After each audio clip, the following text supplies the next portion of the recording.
ಎಲ್ಲರಿಗೂ ನಮಸ್ಕಾರ. ತಮಸೋಮ ಜ್ಯೋತಿರ್ಗಮಯ ಚಾನಲ್ಗೆ ನಿಮ್ಮೆಲ್ಲರಿಗೂ ಸ್ವಾಗತ.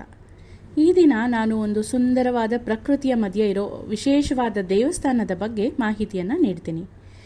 ಬೇಸಿಗೆ ಅಂದ ಕೂಡಲೇ ನಾವು ತಣ್ಣಗಿರೋ ಜಾಗಗಳಿಗೆ ಪ್ರವಾಸ ಹೋಗೋಕ್ಕೆ ಇಷ್ಟಪಡ್ತೀವಿ. ಇಂತಹ ಜಾಗಗಳಲ್ಲಿ ಊಟಿ ಕೂಡ ಒಂದು. ಇಲ್ಲಿ ಅನೇಕ ಪ್ರಖ್ಯಾತವಾದ ಸ್ಥಳಗಳಿವೆ. ಅದರ ಜೊತೆಗೆ ಊಟಿಯ ಎಲ್ಕ್ ಹಿಲ್ನಲ್ಲಿ ಒಂದು ವಿಶೇಷವಾದ ಸುಬ್ರಹ್ಮಣ್ಯನ ದೇವಸ್ಥಾನ ಸಹ ಇದೆ. ಸುಮಾರು 100 ವರ್ಷಗಳಿಗೂ ಮುಂಚೆ ಇಲ್ಲಿ ನಡೆದ ಒಂದು ಘಟನೆ ದೇವಸ್ಥಾನದ ಸ್ಥಾಪನೆಗೆ ಕಾರಣ ಆಯಿತು. ಇಬ್ಬರು ಭಕ್ತರು ಪ್ರತಿ ವರ್ಷ ಈ ಸ್ಥಳದಿಂದ ಪಳನಿಗೆ ಪಾದಯಾತ್ರೆ ಮಾಡಿಕೊಂಡು ಹೋಗಿ ಅಲ್ಲಿನ ಮುರುಗನನ ದರ್ಶನ ಮಾಡಿಕೊಂಡು ಬರ್ತಾಯಿದ್ರು. ಬಹಳ ವರ್ಷಗಳ ಕಾಲ ಇದು ನಿರಂತರವಾಗಿ ಸಾಗ್ತಾ ಇತ್ತು. ಕಾಲಕ್ರಮೇಣ ಭಕ್ತರಿಗೂ ವಯಸ್ಸಾಗ್ತಾ ಬಂತು. ತುಂಬ ವಯಸ್ಸಾದ ಕಾರಣ ಆ ಇಬ್ಬರು ಭಕ್ತರಿಗೆ ಒಂದು ವರ್ಷ ಪಾದಯಾತ್ರೆ ಮಾಡೋದಕ್ಕೆ ಸಾಧ್ಯ ಆಗಲಿಲ್ಲ.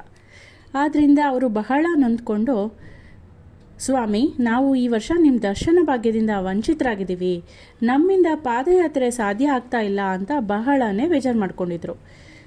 ಅವರ ನಿರಂತರ ಸೇವೆಗೆ ಹಾಗೂ ಅವರ ಭಕ್ತಿಗೆ ಮನಸೋತ ದೇವರು, ನೀವು ಚಿಂತೆ ಮಾಡಬೇಡಿ, ನೀವು ನನ್ನ ದರ್ಶನಕ್ಕೆ ಪಳನಿಗೆ ಬರೋದಕ್ಕೆ ಸಾಧ್ಯ ಆಗದಿದ್ದರೆ ಏನಂತೆ, ನಾನೇ ನಿಮಗಾಗಿ ಇಲ್ಲಿಗೆ ಬರ್ತೀನಿ, ನಿಮಗೆ ದರ್ಶನ ನೀಡ್ತೀನಿ ಅಂತ ಹೇಳಿ ಆ ಭಕ್ತರಿಗೆ ದರ್ಶನ ನೀಡೋದಕ್ಕೋಸ್ಕರ ಆ ಬೆಟ್ಟದಲ್ಲಿ ಬಂದು ನೆಲೆ ನಿಂತ ಮುರುಗನ್.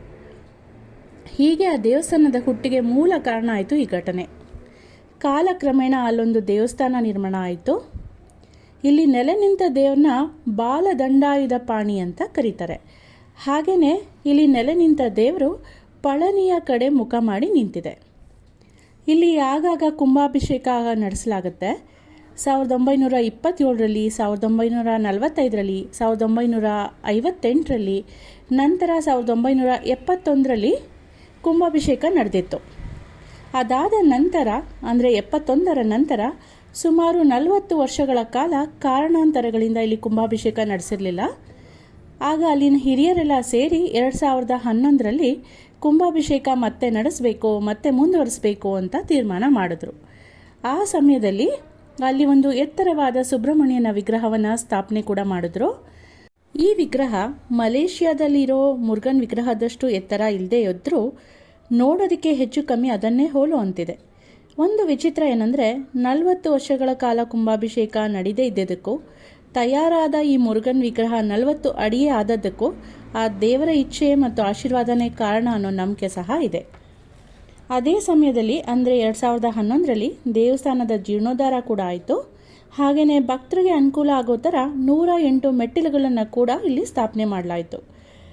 ಇಲ್ಲಿ ಸುತ್ತಮುತ್ತ ಇರೋ ಹಚ್ಚ ಹಸಿರಿನ ಪ್ರಶಾಂತವಾದ ವಾತಾವರಣದ ಮಧ್ಯೆ 40 ಅಡಿ ಎತ್ತರದ ಮುರುಗನ್ ವಿಗ್ರಹವನ್ನು ನೋಡ್ತಾ ಇದ್ದರೆ ಮನಸ್ಸಿಗೆ ಒಂಥರ ನೆಮ್ಮದಿ, ಶಾಂತಿ ಸಿಗತ್ತೆ. ಇದೇ ಆವರಣದಲ್ಲಿ ಭದ್ರಕಾಳಿ ಅಮ್ಮನವರ ದೇವಸ್ಥಾನ ಕೂಡ ಇದೆ. ಹಾಗೆಯೇ ವಿಶೇಷವಾಗಿ ಮೈಸೂರಿನಿಂದ ತರಿಸಿದ ಜಲಗಂಡೇಶ್ವರಿ ಅಮ್ಮನವರ ವಿಗ್ರಹಕ್ಕೆ ಚಿಕ್ಕದಾದ ಒಂದು ಗರ್ಭಗುಡಿ ಕೂಡ ನಿರ್ಮಾಣ ಮಾಡಿದ್ದಾರೆ. ಇದರ ಪಕ್ಕದಲ್ಲೇ ಜಲಗಂಡೇಶ್ವರರ್ ಅಂದರೆ ಈಶ್ವರನ ಪುಟ್ಟ ಗುಡಿ ಕೂಡ ಇದೆ. ಹಾಗೆ ಇಲ್ಲಿ ಸಪ್ತ ಮಾತೃಕೆಯರು ಸಹ ಇದ್ದಾರೆ. ಭಕ್ತರಿಗಾಗಿ ತಾನೇ ಪಳನಿಯಿಂದ ಇಲ್ಲಿಗೆ ಬಂದು ದರ್ಶನ ನೀಡಿದ ಬಾಲದಂಡಾಯುಧ ಪಾಣಿ ನಾವು ಭಕ್ತಿಯಿಂದ ಬೇಡ್ಕೊಂಡ್ರೆ ಖಂಡಿತವಾಗಿ ನಮಗೆ ಬೇಡದನ್ನು ನೀಡಿ ಒಳ್ಳೆಯದನ್ನು ಮಾಡ್ತಾನೆ. ಮುಂದಿನ ಸಲ ನೀವು ಊಟಿಗೆ ಹೋದಾಗ ಖಂಡಿತವಾಗಿ ದೇವಸ್ಥಾನಕ್ಕೆ ಭೇಟಿ ನೀಡ್ತೀರಾ ಅಂತ ಅಂದ್ಕೊಂಡಿದ್ದೀನಿ.